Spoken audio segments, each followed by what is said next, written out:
जे तरफ़ों आई ऐं उन्हनि जेका महिनत ऐं कामयाबी कई उन्हीअ जे इनामात जी तक़सीम जे मुतालिक़ आहे। यानी उन्हनि जी कारकिरदगी जे मथां उन्हनि खे इनाम ॾिनो थो वञे ऐं वधीक उन्हनि जे लाइ इहा शइ आहे त अञा वधीक महिनत करनि ऐं नतीजो रब साईं पाण ॾींदो। इंसान जे वस में आहे कोशिश करणु, बाक़ी नतीजो रब साईं पाण ॾींदो आहे। त जंहिं बि शइ जो इंसान कोशिश कंदो, जंहिं बि शइ खे हासिलु करण जे लाइ रब साईं उहा उन खे हासिलु थींदी आहे। कॾहिं उहा मुशक़त सां थींदी आहे ऐं कॾहिं उहा आसानी सां थींदी आहे। हीअ बि अल्हम्दुलिल्लाह दीन जो प्रोग्राम, दीनी जलसा, मस्जिदियूं, मदरसा, इहे दीन जा हिकिड़ा क़िला आहिनि ऐं इन में ज़ाहिर आहे दोस्तनि जूं कमियूं कोताहियूं बि थींदियूं आहिनि के संगती उन्हनि खे मस्करी अंदाज़ में या कहिड़े अंदाज़ में बि उहे चवंदा आहिनि। तंहिंजे करे रब साईं हुज़ूर पाक सल्लल्लाहु अलैहि वसल्लम जन खे फरमायो, या अय्युहर रसूल बल्लिग़ मा उनज़िल इलैका मिन रब्बिक, ए नबी पाक तूं पैगाम पहुचाए जेको तुंहिंजो पैगाम तुंहिंजे रब तुंहिंजे मथां नाज़िल कयो आहे उहो माण्हुनि ताईं पहुचाए। फमा बल्लग़त रिसालत, यानी ईअं न आहे त अधु पैगाम पहुचाए अधु रखी छॾे, न, बलग पूरे जो पूरो पैगाम सही नमूने सां माण्हुनि ताईं पहुचाए। वल्लाहु यासिमुका मिनन्नास, पोइ पैगाम पहुचाइण में कुझु तकलीफ़ूं ईंदियूं आहिनि माण्हुनि जे तरफ़ां। जीअं हुज़ूर पाक सल्लल्लाहु अलैहि वसल्लम जन खे मके शरीफ़ में आयूं, यानी हुज़ूर पाक सल्लल्लाहु अलैहि वसल्लम जन उन्हनि खे शिरक खां, कुफ्र खां, जहालत खां, अंधेरे खां कढनि पिया, ज़ुल्मात खां कढनि पिया। हर ज़ुल्म उहो उते मके में हुयो, यानी उन्हनि खे पंहिंजो फ़ख़ुरु महसूसु कंदा हुआ। ज़िना करनि, उन खे क़तल करे छॾनि त हू पाण खे वरी सरदारी उन खे सम्झनि। अहिड़े मौक़े ते, अहिड़े उन इलाइक़े में हुज़ूर पाक सल्लल्लाहु अलैहि वसल्लम जन तौहीद जो अलम बुलंद कयो ऐं उन में ज़ाहिरा तकलीफ़ूं, मसाइब उहे मके पाक में आया। तंहिंजे करे रब साईं फरमायो, वल्लाहु यासिमुका मिनन्नास, यानी असां तुंहिंजी हिफ़ाज़त कंदासीं माण्हुनि खां। ज़ाहिरा पैगाम पहुचाइण जे करे कुझु तकलीफ़ूं ईंदियूं आहिनि, मसाइब थींदा आहिनि, के दोस्त क़बूल कंदा आहिनि, के इनकार कंदा आहिनि। हज़रत नूह अलैहिस्सलाम 950 साल तबलीग कई, 950 साल तबलीग कई। किताबनि में अचे थो त उन जे कढ, किन किताबनि में अचे थो 35, किन में 40, किन में कमो पेश एतिरा साहबी उन्हनि जे कढ हूंदा, यानी उन जा उम्मती हूंदा। के अहिड़ा अंबिया अलैहिस्सलाम आहिनि जंहिंजे कढ हिकु बि उम्मती न आहे। छा उन नबी घटि तबलीग कई हूंदी? यानी उन जो कमु हुयो पैगाम पहुचाइणु, उन्हनि खे सही नमूने सां दीन पहुचाइणु। पोइ ज़ाहिरा उन में तकलीफ़ूं आयूं। तमामु अंबिया अलैहिस्सलाम खे ॾिसो शहीद कयो वियो, क़तल कयो वियो। बनी इसराइलनि जे इलाइक़नि में, ॻोठनि ॻोठनि में अंबिया अलैहिस्सलाम आया। तॾहिं त इहो 1,24,000 कमो पेश अंबिया अलैहिस्सलाम नबी आहिनि। उन जे करे पैगाम पहुचाइण में तकलीफ़ूं ईंदियूं। ऐं हज़रत नूह अलैहिस्सलाम उन्हनि खे हर हिसाब सां पैगाम पहुचायो, यानी जीअं हुज़ूर पाक सल्लल्लाहु अलैहि वसल्लम जन बि पंहिंजी तबलीग हर हिसाब सां काथे मजमे खे गॾु करे उन्हनि खे पैगाम पहुचायूं, दीन जी तबलीग कयूं, उन खे तालीम ॾिनऊं ऐं उन्हनि खे तौहीद वारो रस्तो ॾसियऊं। काथे वरी अकेलाइब में, काथे मजमे में, काथे महफ़िल में, माना मुख़्तलिफ़ तरीक़े सां इहे तबलीग जा तरीक़ा आहिनि। ईअं न आहे त सिर्फ़ु इज्तिमा में सभिनी खे घुराए करे तबलीग कजे, बल्कि हर तरीक़ो आज़माइजे। को वॾो माण्हू हूंदो आहे, को जलसे में नथो अचे, को वॾे प्रोग्राम में नथो अचे, त उन जे लाइ उते वञी करे उन खे तबलीग करणी पवंदी आहे। दीन जो पैगाम उन ताईं पहुचाइबो आहे। असांजो कमु जमियत उलमा इस्लाम जो इहो ई आहे त माण्हुनि खे घर घर ताईं दीन जो पैगाम पहुचाए ऐं दीन उहो जेको अल्लाह ऐं नबीअ वारो इहो न आहे त दीन को हुननि मौलवियुनि पंहिंजो ठाहियो आहे, न बल्कि जेको हुज़ूर पाक सल्लल्लाहु अलैहि वसल्लम जन ते दीन लथो यानी क़ुरान पाक ऐं हदीस पाक उहो इल्मु पहुचाइणो आहे घर घर ताईं। पोइ तंज़ीमी बुनियाद ते कमु असुलु इहो आहे त घर घर ताईं उन्हनि ताईं पैगाम पहुचाइजे ऐं उन्हनि खे तबलीग कजे। त असांजो प्रोग्राम हीअ आहे त घर घर में इहो पैगाम पहुचाए हर माण्हू तौहीद परस्ते शिरक खां निकिरे, कुफ़र खां निकिरे, जहालत खां निकिरे, ज़ुल्मात खां निकिरे, जेके वॾेरनि जा ज़ुल्म आहिनि, जेके इलाइक़नि जा ज़ुल्म आहिनि, सरदारी निज़ाम आहे, उन खे ख़ात्मे जे लाइ इहो दीन ई कमु करे थो। तंहिंजे करे ज़ाहिर आज़माइशूं ईंदियूं, तंहिंजे करे रब साईं हुज़ूर पाक सल्लल्लाहु अलैहि वसल्लम जन खे फरमायो वल्लाहु यअसिमुका मिनन्नास इन्नल्लाह ला यहदिल क़ौमल काफ़िरीन। हाणे अॻिलो ख़तरो थी पियो त इहा क़ौम जेका काफ़िर आहे हिदायत नथी हासिल करे सघे, यानी इन ख़ौफ़ ख़तरो ख़तमु थी वेंदो। हुज़ूर पाक सल्लल्लाहु अलैहि वसल्लम जन अॻ में कुझु सहाबी सॻोरा हूंदा जेके हुज़ूर पाक सल्लल्लाहु अलैहि वसल्लम जन जी हिफ़ाज़त कंदा। हज़रत मिक़दाद सहाबी जंहिं चयो हुज़ूर पाक सल्लल्लाहु अलैहि वसल्लम जी साईं मां तव्हांजी अॻों हिफ़ाज़त कंदुसि, पोयों हिफ़ाज़त कंदुसि, सॼे पासे खां हिफ़ाज़त कंदुसि, खॿे पासे खां हिफ़ाज़त कंदुसि। अहिड़े नमूने सां मुख़्तलिफ़ साहबा सॻोरा हुज़ूर पाक सल्लल्लाहु अलैहि वसल्लम जी हिफ़ाज़त कंदा, पहरो ॾींदा हुआ। जॾहिं इहा आयत नाज़िल थी वल्लाहु यअसिमुका मिनन्नास, पोइ हुज़ूर पाक सल्लल्लाहु अलैहि वसल्लम जन ख़ैमो मां निकिरी करे ॿाहिरि आया ऐं पाण फरमायूं त तव्हां हाणे हलिया वञो, हाणे मुंहिंजी हिफ़ाज़त रब साईं पाण कंदो। रब जो एॾो हिफ़ाज़त रब साईं पाण मुंहिंजी हिफ़ाज़त कंदो। ज़ाहिर आहे रब जी हिफ़ाज़त सभिनी खां मथे आहे, तव्हां असां खां इंसाननि खां हर शइ खां मथे आहे। जीअं हजाज बिन यूसुफ इहो माण्हुनि खे क़तल कंदो हो, आम माण्हू इहो आहे त मशहूरु आहे त माण्हुनि खे क़तल कंदो हो, पर उन जो इहो अचे थो त उहो हज़रत उस्मान गनी रज़ियल्लाहु ताला अन्हु जे शहादत में जेके बि माण्हू मुलविस हुआ, उन जे क़तल में जेके बि मुलविस हुआ, उन्हनि खां उहो पलव वठंदो हो जेको किताबनि में अचे थो। पोइ हिकिड़ो साहिबी सॻोरो हुयो, उन खे उन घुरायो त बाबा ही फिलाणे शख़्स खे वञी क़तल करे आ। हाणे साहिबी सॻोरे चयो त साईं जेकॾहिं मां हाणे उनखे अॻे क़तल कयां थो इहो बि गुनाह, मां पाण क़तल थियां थो तॾहिं बि गुनाह, अॻियो माण्हू खे गुनाह थींदो, जहन्नम में वेंदो। जेकॾहिं मां उन खे क़तल कंदुसि त मां जहन्नम में वेंदुसि, मुस्लमान खे क़तल कयां थो बग़ैर ॾोह जे, हे हजाज बिन यूसुफ जेकॾहिं न कंदुसि त हे मूंखे क़तल कंदो। हाणे इन सिलसिले में हू निकिरी पियो, हजाज उन खे तलवार ॾिनी त हे फिलाणे शख़्स खे वञी क़तल करे आ। जॾहिं उहो शख़्स उते वञी पुॻो ॻोठ में, उन जे पुछा कयईं त फिलाणो शख़्स किथे आहे, चए थो फिलाणी जाइ ते वेठो आहे।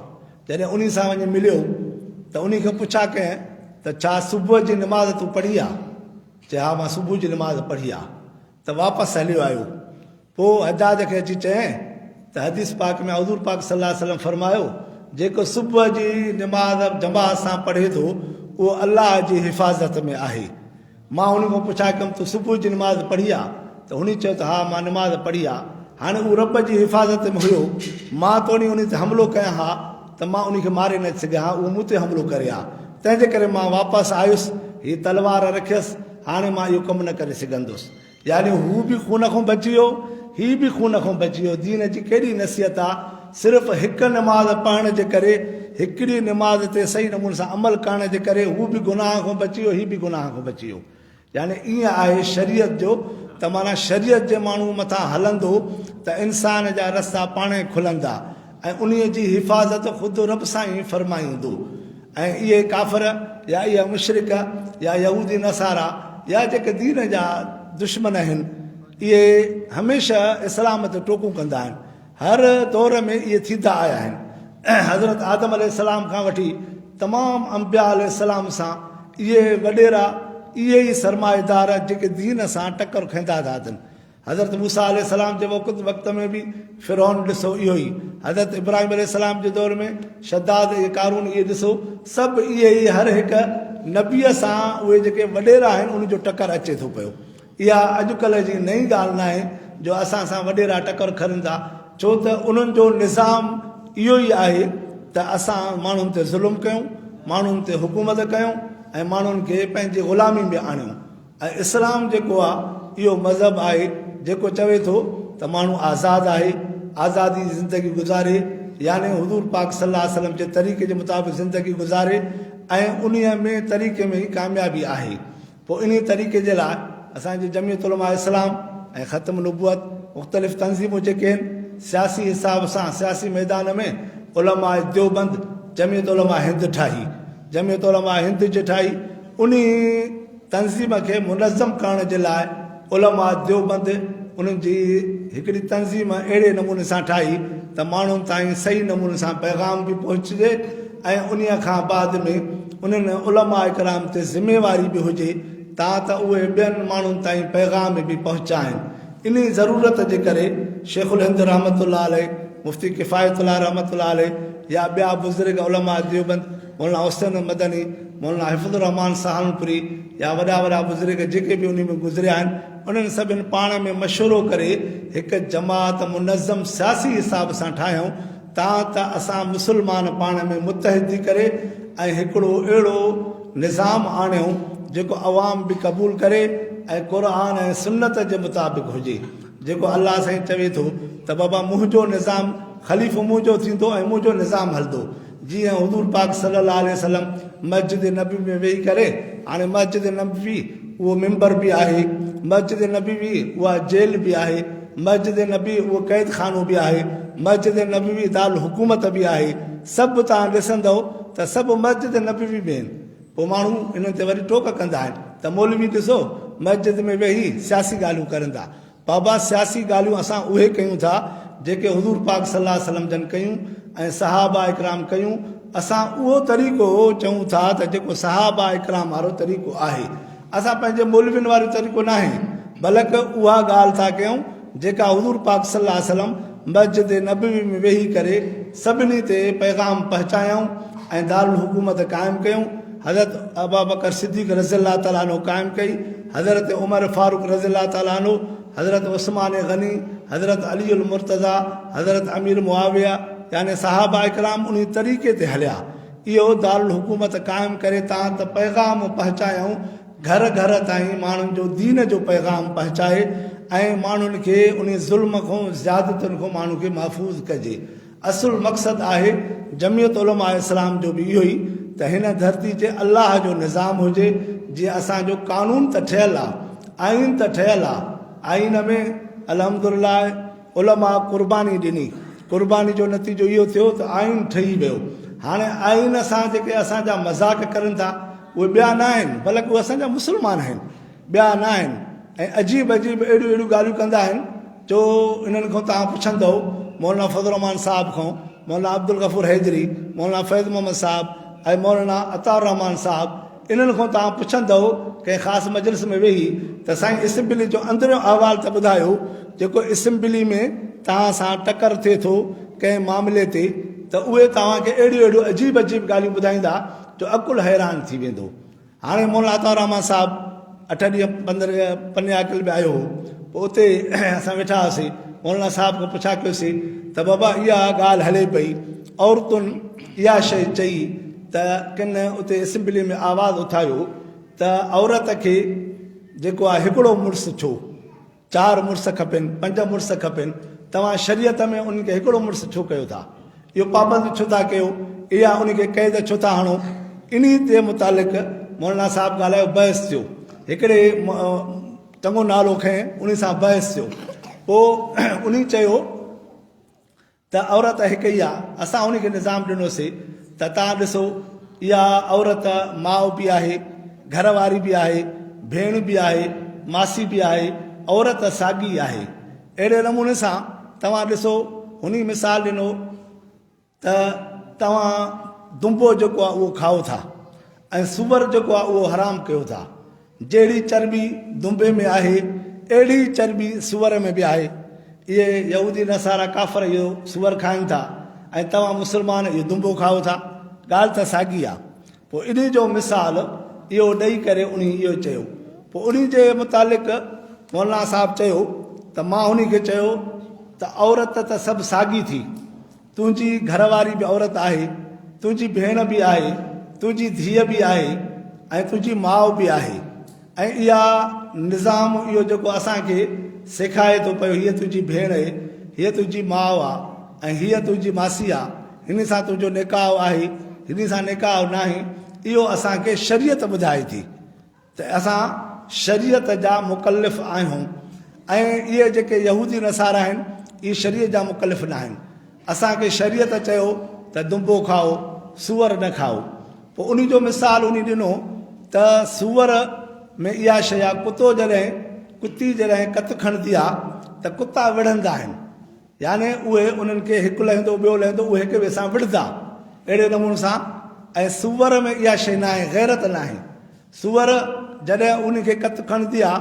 त कतार ॿधी सूअर 10, 12, 15 जेके हूंदा आहिनि उहे उनजी कतार में बीहंदा पोइ हिकिड़ो ईंदो वरी ॿियो थींदो वरी टियों थींदो कॾहिं बि उन में गैरत न ईंदी को कंहिंखे परे करे या कंहिंखे हेॾे करे या होॾे करे अंग्रेज़ी निज़ाम में इहा शइ आहे उन में गैरत न आहे अंग्रेज़ में गैरत न आहे ऐं असांजे इस्लाम में गैरत आहे उन गैरत जे करे इहा शइ इस्लाम चई आहे त हीअ तुंहिंजी घरवारी आहे पर जेकॾहिं तुंहिंजी घरवारी खे 10 मुड़ुस हुजनि त आख़िर तुंहिंजो वरसो थिए तुंहिंजो माल आहे तुंहिंजी मिल्कियत आहे तुंहिंजियूं बिल्डिंगियूं आहिनि तुंहिंजियूं गाॾियूं आहिनि तुंहिंजो धंधो कारोबार आहे इहो केरु खणंदो हाणे तोखे कहिड़ी ख़बर पवंदी त तुंहिंजी औलाद जेका आहे घरवारी मां उहा कहिड़े मुड़ुस जी आहे कहिड़े जी 10 मुड़ुस हुजनि त हो चवंदो मुंहिंजी आहे हो चवंदो मुंहिंजी आहे त माना कंहिंजी बि न थी न मशकूक थी वई हिकु त वरसे खे साबित करण जे लाइ शरीयत मुक़दम थी त हिकु ख़ानदान साबित थियो इहो इस्लाम जो अहसान थियो त असांखे शरीयत इस्लाम सेखारियो त बाबा हिन सां निकाह थींदो निकाह में जेका औलाद थींदी उहा उनजी वारिस थींदी पर जेकॾहिं ईअं अंग्रेज़नि जे तव्हांजे मुल्क में हले थो को बि कंहिंजो वारिस न आहे उन्हनि खे ॿार ॼणनि था ॿार ॼणी अस्पताल में वेठा आहिनि पोइ अस्पताल में वरी उहे जॾहिं वॾा थियनि था पोइ उहे वरी साॻियो अयाशू करनि था हुननि खे का तमीज़ न आहे त उहा उनजी भेण आहे या उनजी माउ आहे या उनजी मासी आहे का ख़बर न आहे छो त उहो अयाशी जो निज़ाम आहे उनजो अयाशी जो निज़ाम अंग्रेज़ में गैरत न आहे उन्हीअ जे करे माना अहिड़ा अहिड़ा हवाल असेंबली में बि थियनि था हाणे उहे केरु कंदा आहिनि उहे असांजा मुस्लमान कंदा आहिनि एॾा एॾा माना अजीब अजीब नमूने सां हाणे इहा असेंबली में असांजा उलमा इकराम चंद आहिनि चंद उलमा इकराम जे करे अल्हम्दुलिल्लाह अल्लाह साईं असांजी हिफ़ाज़त फरमाई यानी असांजी इज़त महफ़ूज़ असांजी ॾाढ़ी महफ़ूज़ असांजो पटको महफ़ूज़ असांजो दीन महफ़ूज़ इहो इन उलमा इकराम जे असेंबली में हुजण जे करे आहे जेकॾहिं इहे उलमा इकराम असेंबली में न हुजनि त शायदि असां अंग्रेज़नि खां बि पोइते हलिया वञूं असांजा हुकुमरान अहिड़ा आहिनि नाले जा त मुस्लमान आहियूं पर उन्हनि जा तव्हां कम ॾिसंदव न तव्हां अफ़सोस ऐं अफ़सोस कंदव हाणे जीअं एॾे मथनि इलाइक़नि में इहा जिन्स परस्ती हम परस्ती थिए थी जंहिंखे चवनि था जिन्स परस्ती माना मर्द मर्द सां शादी करे औरत औरत सां शादी करे ख़ासि अमेरिका में बरतानिया इन्हनि मुल्कनि में आम आहे हाणे ख़ुदि हिकिड़ा असांजा शेख बिरादरी जा जमायती हिन पने अकल जा हुया पोइ वरी कराची लॾे कराची खां पोइ वरी इहे कारोबार जे हिसाब सां अमेरिका में लॾे हाणे उन्हनि जो हिकिड़ो रिश्तेदार आयो उहो पाण ॻाल्हाए पियो चए पियो असांजी भेण आहे हाणे उहा कॉलेज में पढ़ी आहे कॉलेज में पढ़ण जे करे हाणे उहा चवे थी त मां हम जिन्स माना शादी कंदसि औरत सां शादी कंदसि हाणे उहा पंहिंजी शादी करण जे लाइ तयारु न आहे हाणे असां मुस्लमान ख़ानदान मुस्लमाननि जो हेॾो तालुक़ु उथणु विहणु सभु शइ असांखे सॼी ख़बर आहे छाजे करे इहो थियो त इहो थियो उते अंग्रेज़ी तालीम जे करे तालीम उते मख़लूक हुई मख़लूक तालीम में रहण जे करे उन्हनि खे माहौल अहिड़ो मिली वियो माहौल अहिड़े मिलण जे करे तहज़ीब अहिड़े मिली वई त हाणे हुननि इस्लाम खां नफ़रत कई इस्लाम खां नफ़रत जो नतीजो इहो थियो जो वञी हुन औरत चयो त मां हाणे शादी न कंदसि शादी कंदसि कंहिं औरत सां कंदसि हाणे औरत औरत सां शादी करे मर्द मर्द सां शादी करे इहा इस्लाम में त जाइज़ ई कोन्हे ॾिसो न जिन्स ई न आहे अहिड़े हिसाब सां अहिड़ा अहिड़ा कानून माना उते ठहियल हुननि चयो त हाणे असांजो उते को कानून बि नथो हली सघे को असां उते पाबंदी बि नथा करे सघूं मां उन्हनि खे चयुमि त तव्हां कोशिशि इहा कयो त उन खे हेॾे पाकिस्तान मोकिलियो तव्हां त हिते रहंदी हिते माहौल ॾिसंदी ऐं हुते कुझु तरबियत थींदी त कुझु असरु थींदो जेकॾहिं न त असरु त तव्हां पाण पंहिंजे घर में ॾिसो था तव्हां त नमाज़ पढ़ो था रोज़ा रखो था ख़ैर ख़ैरात कयो था पर छोकिरी खे तालीम जे लाइ स्कूल में छॾियव छोकिरे खे स्कूल में छॾियो उते माहौल अहिड़ो मिली वियो जंहिंजे करे हू पंहिंजो ज़हन हम जिन्स परस्ती में आज़ादु थी वियो, यानी शरीयत खां परे थिया। शरीयत इहा असांखे सम्झाए थी पई, दीन इस्लाम असांखे सम्झाए थो पियो त हीउ पीउ थी, हे भाउ थी, हे चाचो थी, हे वॾो आहे, हीउ नंढो आहे, सॼो असांखे शरीयत सेखारे थी पई। ऐं जॾहिं असां शरीयत खां परे हूंदासीं त पोइ असां ढोरनि वांगुरु ढोर हूंदासीं। जीअं अलाह साईं क़ुर में चए थो वजालना मिन कसीर मिनल जिन्न वल इंस लहुम कुलूबुन ला यफ़क़हून बिहा वलहुम आयुन ला युबसिरून बिहा वलहुम आज़ान ला यस्मऊन बिहा उलाइका कल अनाम बल हुम अज़ल उलाइका हुमुल गाफ़िलून। यानी इहे इंसान कन त अथनि पर ॿुधनि कोन था, अखियूं अथनि हुन सां ॾिसनि कोन था, रब जा नज़ारा ॾिसनि, रब जूं कुदरतूं ॾिसनि त रब खे सम्झनि, कनियूं अथनि त नसीहत ॿुधी कननि सां कुझु अमल करनि, दिलि अथनि पर दिलि ते पर्दा आहिनि त दिलि में उहा ॻाल्हि वञे ई नथी दीन जी, त कीअं सम्झनि। उलाइका कल अनाम बल हुम अज़ल, यानी इहे जानवरनि खां बि बदतर इंसान थिया। इंसान त आहिनि, शिकिलियूं त इंसाननि जहिड़ियूं, पर जानवरनि खां बि बदतर। जानवर कुतो हुजे, ॿिलो हुजे, गऊं हुजे, मेंहुं हुजे, जॾहिं को मालिक हक़ीक़ी त रब साईं आहे, पर जेको मजाज़ी मालिक उनखे ॿ टे ॾींहं चारे थो, उनखे गाहु खाराए थो, पाणी पीआरे थो, त उनखे सॾु कंदो त उहो बि मोटंदो आहे, उनजो सॾ जो जवाबु ॾींदो आहे। यानी ॿकरी हुजे, कुतो हुजे, सभु शइ उनजे सॾ ते ईंदा आहिनि, पर हीउ इंसानु रब साईं सॾे थो, रब जे दर खे छॾे करे पंहिंजे दर हले थो पियो, माना जानवरनि खां बि बदतर थी वियो। हाणे इन जी ज़िंदगी अजायो ज़िंदगी थी वई। तंहिंजे करे ई जमियत उलमा इस्लाम जो इहो मंशूर ऐं दस्तूर आहे त अलाह जी धरती ते अलाह जो कानून हुजे, अलाह जो निज़ाम हुजे, जेको इंसान सां ज़ुल्म थिए थो इन ज़ुल्म ज़्यादती खे बि ख़तमु कजे ऐं शरीयत जे निफ़ाज़ सां हिकिड़ी इस्लामी स्टेट ठहे जेका पूरे पाकिस्तान में हर हिक खे पंहिंजो हक़ु मिले, हर सूबे खे, हर ज़िले खे ख़ुदि मुख़्तारी मिले। इहो जमियत उलमा इस्लाम जो मंशूर, इहो इस्लाम जो मंशूर आहे, न के कंहिं मौलवियुनि जो, बल्कि इस्लाम जो जेको क़ुर ऐं अहादीस में आहे उहो ई मंशूर आहे, उहो ई नाफ़िज़ करण जी कोशिशि करनि था। पोइ अगरि असांजे अॻियां केर बि हुजे, केरु जेकॾहिं तलबा आहिनि, के तालिब हितां जा, के हुन ॻोठ जा, के हुन ॻोठ जा, असां उन शख़्सियत खे ॾिसी करे कंदा आहियूं न, बल्कि असांखे निज़ाम ॾिसी करे उन खे वठणो खपे। उन जी महिनत असांखे ईअं करणी आहे जीअं घर घर में तबलीग पुॼाइबी आहे, अहिड़े नमूने सां तव्हां त हुनजो निमाज़ जो पको हूंदो, दीनदार हूंदो, त उहो जमियत उलमा इस्लाम जो मंशूर खे मञींदो।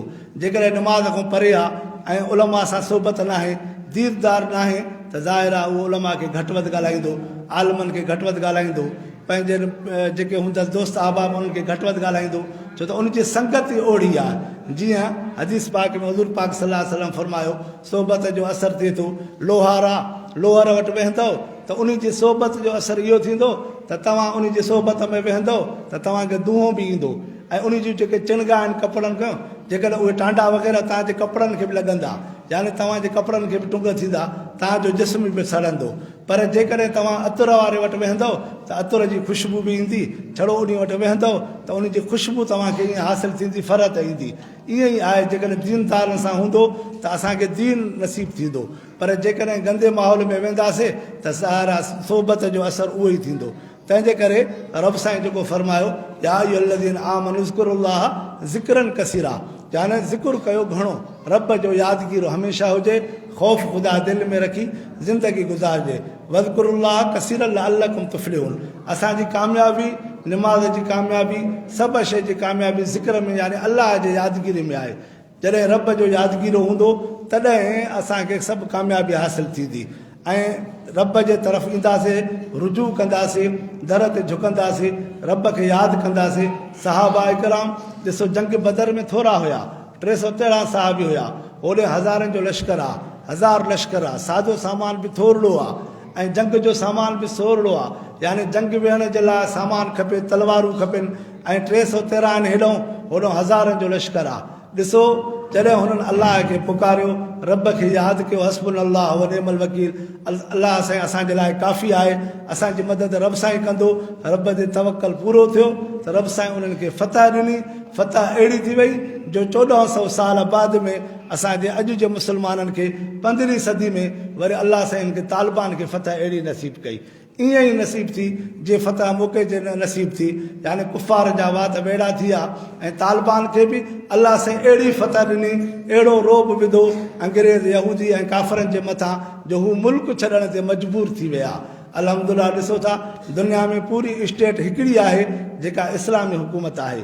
हाणे कुझु वक़्तु अॻु में तालिबान जेके गवर्नर बयानु ॾिनो त का बि औरत पूरे सोन सां सींगारे पूरे सोन मथे खां वठी पेरनि ताईं तव्हां उनखे सोन पारायोसि, कंहिं बि इलाइक़े में तव्हां उते सटे अचोसि, जेकॾहिं उनखे का बि तकलीफ़ थिए पोइ असांजी हुकूमत ख़तमु आहे। यानी एतिरी चैलेंज दुनिया खे करे ॾिसूं। असां ॾिसो हितां घोटकी वेंदासीं तॾहिं बि अलाह सां हिफ़ाज़त फरमाए, ख़बर न आहे सही नमूने सां मोटंदासीं या न मोटंदासीं, छो त असांजा अमाल अहिड़ा थी विया आहिनि, रब ते तवकल न आहे। जॾहिं रब जो यादगीरो थींदो त पोइ सभु कम आसान थींदा, रब जे तरफ़ रुजू थिए। जेकॾहिं रुजू न थींदो त पोइ असांजे मथां अहिड़ा हुकुमरान मुसलत थींदा जेके असांखे चहबक हणंदा, असांखे सेखारींदा। पोइ रब साईं इन हिसाब सां चवे थो त मन सुधरनि, फसलनि में बीमारी, माल मवेशी बीमारी, इंसाननि में बीमारी, हर हिक खे तव्हां ॾिसो नफ़्सा नफ़्सी लॻी पई आहे। हाणे अहिड़ो दौरु थी वियो आहे जो हर हिक खे नफ़्सा नफ़्सी थी पई आहे, को बि को परेशानी न आहे, हर हिकु इंसानु परेशान आहे। उहो छाजे करे? जॾहिं असां रब जो नालो छॾे थो। रब साईं फरमाए थो अला बि ज़िक्र ला तत्मइन्नुल क़ुलूब, यानी दिलनि खे इत्मिनान थींदो ज़िक्र सां, निमाज़ सां, अलाह जे यादगिरी सां। वमन आरज़ अन ज़िक्री फ़इन्न लहू मईशतन ज़नका। रब साईं फरमाए थो मुंहिंजो ज़िक्र खां, निमाज़ खां, क़ुरान खां, दीन इस्लाम खां तव्हां मुंहुं मोड़ींदो, माना मां तव्हांजी मईशत तंग कंदुसि। मईशत तंग करणु पंहिंजो पाण यानी रब जे दर खे छॾणु आहे। रब खे दर खे छॾींदासीं त पोइ असांखे हर तरफ़ सां तकलीफ़ूं मसाइब ईंदा। तॾहिं त रब साईं हुज़ूर पाक सल्लल्लाहु अलैहि वसल्लम फरमायो या अय्युहल्लज़ीन आमनु इस्तईनु बिस्सब्र वस्सलाह इन्नल्लाह मअस साबिरीन। यानी तव्हांखे तकलीफ़ूं अचनि, आज़माइशूं अचनि, मुसीबतूं अचनि त तव्हां इस्तिक़ामत सां सब्र कयो ऐं नमाज़ पढ़ो। यानी नमाज़ खां कमु वठो ऐं सब्र खां कमु वठो। अलाह सब्र वारनि सां गॾु आहे। ज़ाहिर आहे तकलीफ़ूं ईंदियूं, मसाइब ईंदा हर तरफ़ सां, मसाइब पंहिंजनि जा, परायनि जा, हुकूमत जा, चालो कानो अचनि था पिया, पर तॾहिं हुकुम आहे त सब्र जो, सब्र कयो ऐं नमाज़ खां कमु वठो। यानी रब जे तरफ़ रुजू थियो, रब सां ताल्लुक़ु क़ाइमु कयो। जॾहिं रब सां ताल्लुक़ु क़ाइमु थींदो त पोइ असांजो सभु बीमारियूं सभु ख़तमु थी वेंदियूं। अलाह सब्र वारनि सां गॾु आहे। तंहिंजे करे रब साईं फरमायो हुज़ूर पाक सल्लल्लाहु अलैहि वसल्लम जन खे उतुल मा उहिय इलैका मिनल किताब व अक़िमिस सलाह इन सलात तन्हा अनिल फ़हशा वल मुनकर वल ज़िक्रुल्लाह अकबर। यानी ए नबी पाक तूं क़ुर पाक जी तिलावत कंदो रहो। असुल हुकुम त उम्मत खे आहे त तव्हां क़ुर पाक जी तिलावत घणी कयो, क़ुर पाक सां ताल्लुक़ु क़ाइमु कयो ऐं निमाज़ क़ाइमु कयो। निमाज़ असलातु मेराजुल मोमिनीन, निमाज़ रब साईं सां मेराज आहे, यानी रब साईं सां हम कलामी आहे। तंहिंजे करे निमाज़ में ॻाल्हाइणु, ॿोलाइणु, इशारा करणु, खाइणु पीअणु सभु मना थियल आहे। इन जे करे त रब सां हम कलामी थिजे थी पई।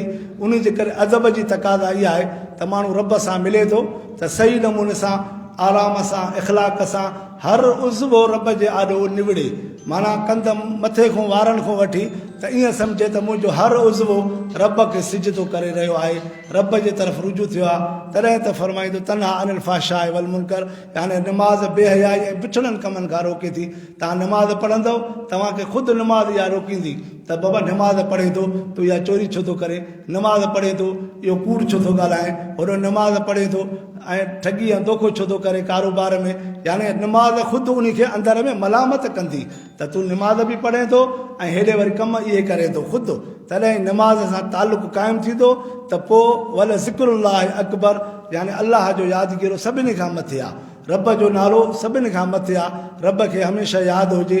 हज़रत साईं वॾा रहमतुल्लाह अलैह फरमाईंदा हुआ, उन जो मिसाल ॾेई रब खे यादगिरो ईअं कजे जीअं हिकिड़ी औरत आहे, ख़ासि करे थर में, थर जे इलाइक़नि में पाणी परियो हूंदो आहे, खूह हूंदा आहिनि, किथे 10 मील, किथे 5 मील, किथे 8 मील।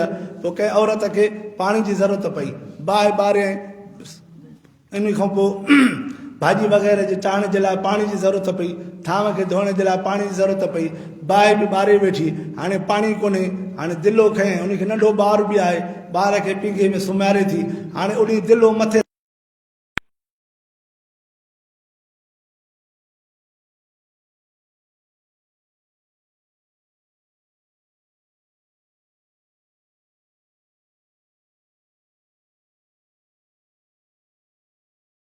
ॿार इहो निंड मां उथे ऐं इहो ॿार बाहि में वञे, या को कुतो अचे उनखे खाई वञे, या ॿिली अचे, या कोई अहिड़ी ज़ार अचे जेका उन खे यानी इन औरत जो ताल्लुक़ उन सॼो ॿार ॾियो हूंदो घुमंदी त वञे थी पेरनि सां साहेड़ियुनि सां जेके गॾु अथसि उन्हनि सां ॻाल्हाईंदी बि वञे थी ज़बान बि उन्हनि में मशगूल आहे हथ बि उन्हनि जा मशहूर मथो बि उन्हनि जो हथीको आहे दिलो मथे ते आहे पासे में पाणी भरियल आहे हेॾो सॼे खॿे पासे हेॾो हथ बि हथीका आहिनि पेर बि पंध में आहिनि त हाणे तकिड़ो तकिड़ो हले थी कदम इन जे करे खणी अथई त मथां ॿार खे का तकलीफ़ पुॼे ईअं ई इंसानु रब सां ताल्लुक़ क़ाइमु करे हमेशह रब सां ताल्लुक़ हुजे माण्हू इंसानु वेठो आहे कंहिं महफ़िल में कंहिं मजलिस में काथे धंधे में काथे कारोबार में काथे डॉक्टरी में काथे पंहिंजे ज़मीन जे कारोबार में काथे हर काए थो त पंहिंजो भले जा हथ हेॾे मसरूफ़ आहिनि पर दिलि जो ताल्लुक़ रब सां हुजे हमेशह दिलि में अलाह अलाह कंदो रहे त इहो ताल्लुक़ हमेशह रहंदो तॾहिं चयो अलाह अलाह बि ज़िक्र लाइ तत्मइनुल क़ुलूब यानी ज़िक्र सां रब खे यादि कंदो तॾहिं दिलि में इत्मिनान तॾहिं ईंदो सुकून हासिलु तॾहिं थींदो जॾहिं असांजो ताल्लुक़ रब सां क़ाइमु थींदो जीअं इंसानु आहे इंसान जा ॿ पुट आहिनि हिकिड़ा इंसान खे ॿ पुट आहिनि हिकिड़ो पुटु अथसि उहो ख़िदमत करे थो त सिर्फ़ु मुंहिंजो पीउ राज़ी थिए इन जे लाइ ख़िदमत करे थो पीउ जी त ख़िदमत कयां थो त पीउ राज़ी थिए त अलाह से मूंखे उनजो अजुरु ॾींदो सिर्फ़ु ख़िदमत उनजी करे थो उनखे हथ मुंहुं धोराए थो उनखे वठी थो वञे डॉक्टर ॾे ऐं उनखे सैर तफ़री कराए थो सिर्फ़ु इन जे करे त रब साईं जे मुंहिंजो पीउ राज़ी थिए ऐं ॿियो पुटु अथसि उहो सिर्फ़ु इन जे करे ख़िदमत करे थो अबे वटि मिल्कियत घणी आहे जॻहियूं अथसि गाॾियूं अथसि बंगला अथसि पैसो अथसि बैंक बैलेंस घणो आहे हाणे इहो मूंखे पैसो ॾे या इहा मूंखे मिल्कियत ॾे हाणे इहो जेको मिल्कियत वारो पुटु आहे मिल्कियत मिलंदी हुनजो ताल्लुक़ ख़तमु थी वेंदो पीउ सां छो त इहो आर्ज़ी ताल्लुक़ आहे ऐं हू जेको ख़िदमत करे थो त पीउ राज़ी थिए इन जो ताल्लुक़ ज़ाती आहे ईअं ई रब जो ताल्लुक़ बाने सां ज़ाती आहे रब साईं फरमाए थो त मूंसां ताल्लुक़ तव्हांजो ज़ाती हुजणु खपे आर्ज़ी न हुजे हमेशह वारो ताल्लुक़ तॾहिं त फरमाए वमा ख़लक़तुल जिन्न वल इंस इल्ला लियअबुदून मां इंसाननि खे ऐं जिन्ननि खे इन जे करे पैदा कयो त मुंहिंजी इबादत करनि मुंहिंजे दर ते झुकनि मूंखां ई सभु शइ घुरनि तॾहिं ताल्लुक़ मूंसां ताल्लुक़ ज़ाती ॻंढिजनि आर्ज़ी न हुजे यानी कंहिं मक़सद ख़ातिर बाबा बंगलो मिले नौकिरी मिले वज़ीफ़ा पढ़ूं विर्द वज़ीफ़ा पढ़ूं नौकिरी मिली निमाज़ पढ़ीसीं हाणे नौकिरी मिली वई निमाज़ बि वई विर्द वज़ीफ़ा विया क़ुरान शरीफ़ वियो या बाबा माई मिले उन जे लाइ विर्द वज़ीफ़ा पढ़ियासीं हाणे माई बि मिली वई हाणे उन मस्जिद में न सजदो न कुझु का मुश्किलात अची वई को खून थी पियो कई मसइला थियनि था पिया पोइ माण्हू ताल्लुक़ अची ॻंढंदा आहिनि के आलिम सां के बुज़ुर्ग सां अची साईं हाणे वज़ीफ़ो ॾिसियो हाणे दुआ घुरो पोइ उहो मस्जिद में वेठो हूंदो ॾींहुं राति अलाह अलाह कंदो ज़िक्र अज़कार कंदो जॾहिं ताल्लुक़ पूरो थियो कमु निकितो वरी मस्जिद में ईंदो ई न इहो ताल्लुक़ आर्ज़ी आहे बल्कि ताल्लुक़ हमेशह वारो हुजे ऐं इन जे करे रब साईं फरमायो इहदिन सिरातल मुस्तक़ीम यानी असांखे हिदायत बि हुजे उहा हिदायत जेका इस्तिक़ामत वारी आहे जीअं हदीस पाक में अचे थो त थोरो ई अमल कयो पर हमेशह हुजे जीअं नफ़िल पढ़ो राति जो तहजुद पढ़ो था बरका था पढ़ो हमेशह पढ़ो अक्सर करे माण्हू ईंदा आहिनि यानी 15 शाबान ते मस्जिद में जॻह न मिलंदी या 27 रमज़ान ते मस्जिद में तव्हां ॾिसो जॻह न मिलंदी या इहे मौक़ा हूंदा आहिनि जुमे जो आख़िरी जुमो अहिड़े नमूने सां बल्कि रब त हमेशह आहे उन खे हर राति माण्हू पंहिंजी इबादत सम्झी करे पुकारे हर इबादत करे हर राति करे भले या थोरी करे जेकॾहिं क़ुर पाक जी हिकिड़ी आयत पढ़े थो हमेशह पढ़े ईअं न आहे त हिकिड़े ॾींहुं अची 10 सिपारा पढ़े वरी साल सॼो क़ुर पाक ॾिसे ई न या वरी 8 ॾींहं हलियो वञे बल्कि रोज़ानो पढ़े हिकु आयत पढ़े थो रोज़ानो पढ़े हिकिड़ो सिपारो पढ़े थो रोज़ानो पढ़े हिकिड़ो रुकू पढ़े थो रोज़ानो पढ़े यानी हिकिड़ो नफ़िल पढ़े थो त हमेशह पढ़े ऐं उनजी इस्तिक़ामत जी दुआ घुरे अलाह साईं जेको नेक कमु ॾिनो थी इहो हमेशह थिए तहजुद जी तौफ़ीक़ ॾिए थो या हमेशह थिए यानी हमेशह तहजुद पढ़ां ईअं न आहे निमाज़ पढ़ां थो त अलाह साईं हमेशह निमाज़ जी तौफ़ीक़ ॾिए जीअं 2 ॾींहं निमाज़ पढ़ीसीं कमु निकितो हाणे वरी मस्जिद जो दरवाज़ो ई न ॾिसंबो बल्कि हमेशह दीन जे मथां रब साईं हलाए सहाबा इकराम या अंबिया अलैहिस्सलाम तव्हां ॾिसो अहिड़ो को बि सहाबी न आहे जंहिं चयो त हाणे असांखे जन्नत जी टिकट मिली वई हाणे असांखे निमाज़ जी ज़रूरत न आहे हाणे असांखे ज़िक्र जी ज़रूरत न आहे हाणे असांखे जहाद जी ज़रूरत न आहे घर में वेही रहूं को बि तव्हांखे सहाबी अहिड़ो न मिलंदो ॾिसो त किथां जा किथे सहाबी रब जो नालो खणी उतां निकिरी पिया तबलीग जे सिलसिले में के ॾिसो त सखर में पहुता आहिनि, के अफ़गानिस्तान में पिया आहिनि, माना दुनिया जे हर कुंड कुर्छ में सहाबा इकराम जूं मज़ारूं आहिनि। उतां जे शुरू थिया त हुज़ूर पाक सल्लल्लाहु अलैहि वसल्लम उन्हनि खे चयो त घर घर ताईं दीन पुॼायो, त उहे उतां जो निकिरी पिया, जंहिंजो जाॾे मुंहुं हुयो हर तरफ़ खां निकिरी पिया, अची ॾिसो त सखर में पुॻा, के अफ़गानिस्तान पुॻा, के ईरान पुॻा, के हिंदुस्तान पुॻा, के अमेरिका पुॻा, सभिनी इन्हनि पंहिंजो पैगाम पहुचायो ऐं इहे दीन जे मथां हमेशह इस्तिक़ामत सां रहिया। ईअं न आहे त हाणे असां दीन जो कमु कयोसीं, हाणे असां वेही रहूं, हाणे असां जलसो कयोसीं, बसि जलसो कामयाबु थी वियो, हाणे अॻिते कमु न आहे, बल्कि असांखे अञा वधीक कमु करिणो आहे, वधीक महिनत करणी आहे। ईअं ई महिनत जो नतीजो रब साईं ॾींदो, इन जे करे इन जो अजुर वधीक आहे, रब साईं उन ते अञा वधीक राज़ी थींदो, सभु दरवाज़ा खुलंदा वेंदा। तंहिंजे करे रब साईं फरमायो फमन यहदिल्लाहु फहुवल मुहतद वमन युद्लिल फउलाइका हुमुल ख़ासिरून।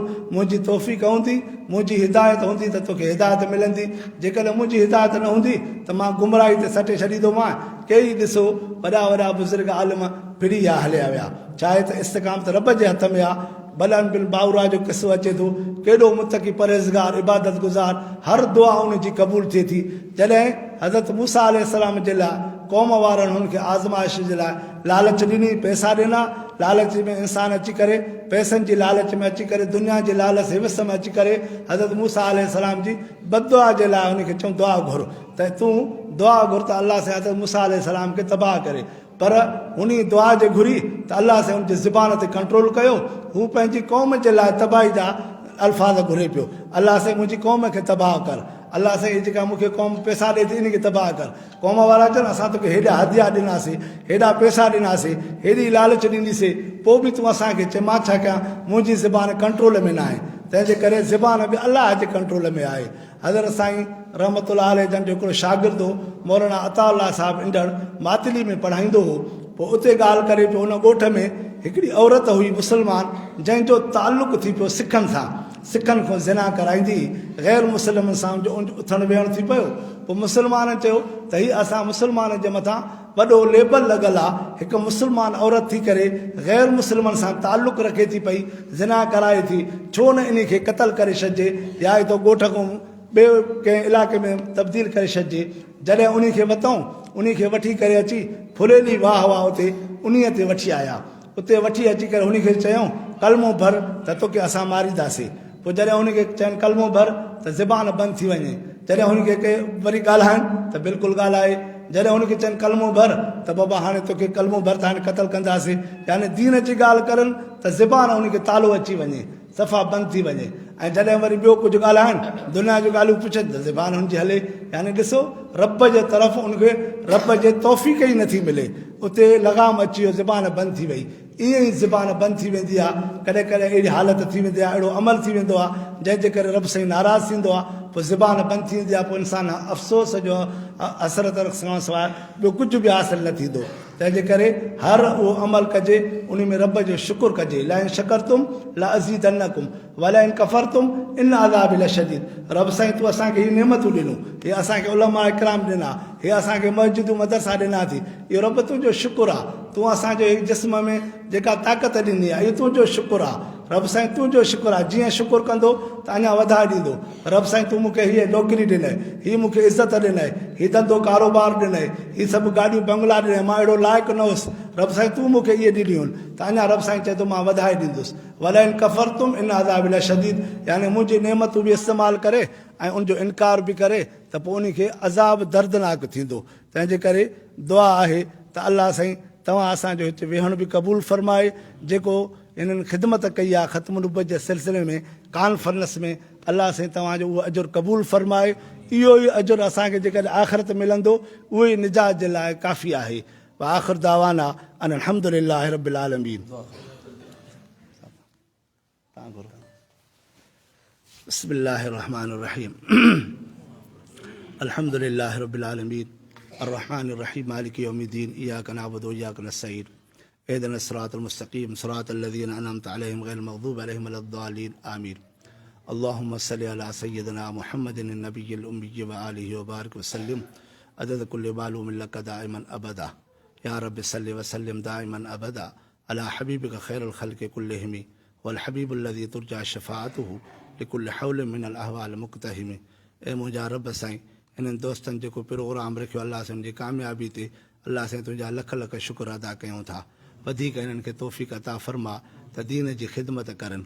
अलाह साईं मस्जिद मदरसनि खे आबाद फरमा, जेके बि दीन जी ख़िदमत कनि था अलाह साईं उनजी नुसरत ऐं मदद अता फरमा। अलाह साईं जेको बि दीन जो कमु वठे इख़लास जी तौफ़ीक़ अता फरमा।